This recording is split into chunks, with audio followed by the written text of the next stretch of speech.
जय हिंद, वंदे मातरम, भारत माता की जय। राष्ट्रीय सनातन संघ गुजरात प्रदेश प्रमुख जयेश देवाणी।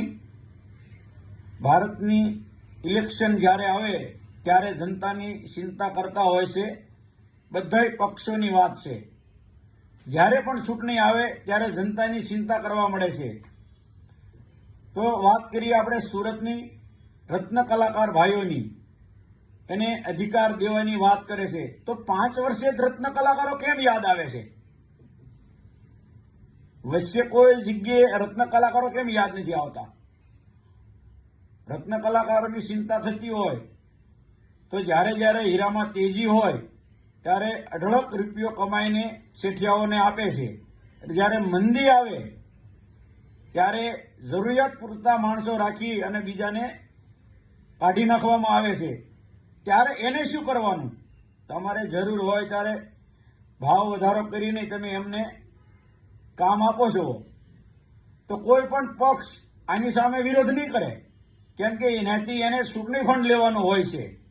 અમારે કોઈ સ્વાર્થ નથી, પણ જે લોકો રાજકારણની અંદર છે, જે પોતાના કાર્યકર હોય, ધારાસભ્ય, કોર્પોરેટરો, સાંસદો, તો રત્ન કલાકાર હોય કે કાપડની અંદર જે કામ કરતા કારીગરો હોય, આ લોકોનું કોઈ વિચારશે નહીં, તેજીમાં કમાઈને આપશે, પણ ખરાબ સમયમાં કોનું?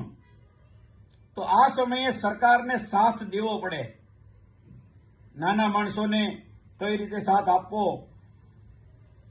કઈ રીતે રોજગારી મળે, હીરાની અંદર કે કાપડની અંદર કઈ રીતે પેકેજ આપવા, એ સરકારને આપવા પડે એવી વિનંતી। પણ જ્યારે જ્યારે લોકો ખૂબ કમાય છે શેઠિયાઓ, અને પછી મંદીના માહોલમાં રત્ન કલાકારો હોય કે મશીનના કારીગરો હોય, એને કોઈ એમને કામ ન હોય એટલે એમને જરૂરિયાત પૂરતા લોકો રાખે છે। તો પછી કામ ન હોય ત્યારે કારીગરોને શું કરવાનું? રત્ન કલાકારોને શું કરવાનું? આનો વિરોધ ક્યારે કર્યો કોઈ પાર્ટીના નેતાએ? કેમ કે એ ન કરે, નકર એને ચૂંટણી ફંડ ના મળે, એને એનો સહકાર ના મળે, એને રેલીઓમાં માણસો ભેગા કરવા હોય તો એના કારખાનામાંથી માણસો ના મળે। આ એક અંગત પોતાના સ્વાર્થ હોય છે। જનતા પીસાય છે। કોઈ પણ પક્ષની પાર્ટી, કોઈ પણ પક્ષના ધારાસભ્ય, સાંસદો, કોર્પોરેટરો જનતાની સાથે ઉભા રહે 5 વર્ષ, તો ક્યારે 5 વર્ષે મત માગવા ના જવું પડે। સરકારને પણ આના ઉપર ધ્યાન દોરવું પડે।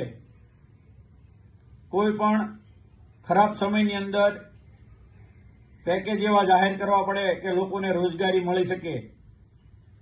આ બાબત ઉપર વિચાર કરજો। જય હિન્દ, વંદે માતરમ, ભારત માતા કી જય।